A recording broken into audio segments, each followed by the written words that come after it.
La politique environnement d'ATR est d'abord basée sur l'objectif d'être à la neutralité carbone en 2030. Alors, le plan de déplacement entreprise est un autre outil pour diminuer notre empreinte carbone et notre empreinte environnementale. Ce plan-là consiste d'abord à essayer de fluidifier la circulation sur la zone aéroportuaire, ce qui a pour effet d'améliorer la vie des salariés et également de réduire évidemment les émissions de carbone sur cette zone.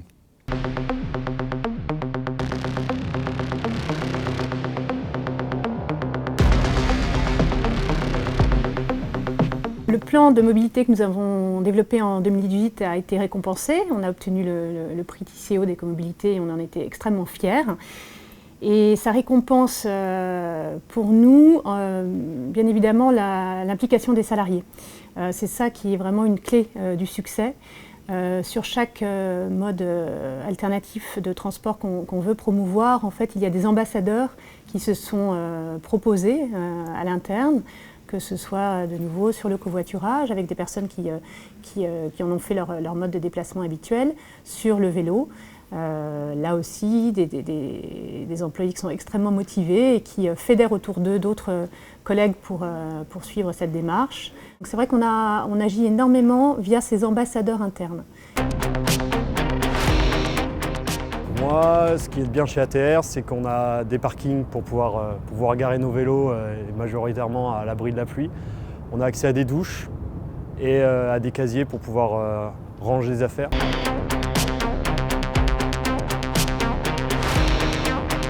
Moi, j'habite dans Blagnac. En fait, en voiture, c'est plus rapide qu'à vélo pour moi. Mais donc, je choisis vraiment d'y aller à vélo pour minimiser mon empreinte carbone. Je mets un quart d'heure, 20 minutes à vélo contre 10 en voiture. ATR incite beaucoup à l'écomobilité.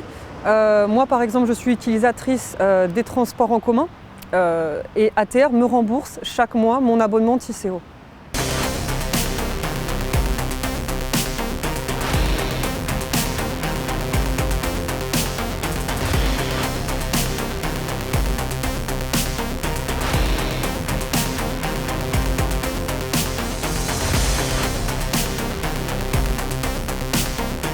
L'année dernière, ATR a lancé une grosse vague de communication sur une application qui est Caros. Et c'est une application qui permet de mettre en relation plusieurs personnes qui habitent dans la même zone géographique et qui nous permet de covoiturer assez simplement. Donc il y a eu de la communication dessus et moi ça m'a incité à développer le covoiturage, quoi. Donc vous faites une proposition à la personne avec l'horaire en question, vous avez un lieu et un point de rendez-vous. Vous arrivez au point de rendez-vous, la personne passe vous récupérer et vous partez ensemble au travail. Et après il y a une simple vérification de géolocalisation à faire à travers vos portables. Et donc là, le trajet est validé et tout est pris en charge par ATR. C'est un axe qu'on va développer à l'avenir. Voilà, il faut que ces différentes initiatives que les gens à l'interne se les approprient et s'engagent également avec leurs collègues pour développer, nous proposer d'autres idées pour continuer les efforts et continuer à progresser dans cette voie de mobilité plus douce.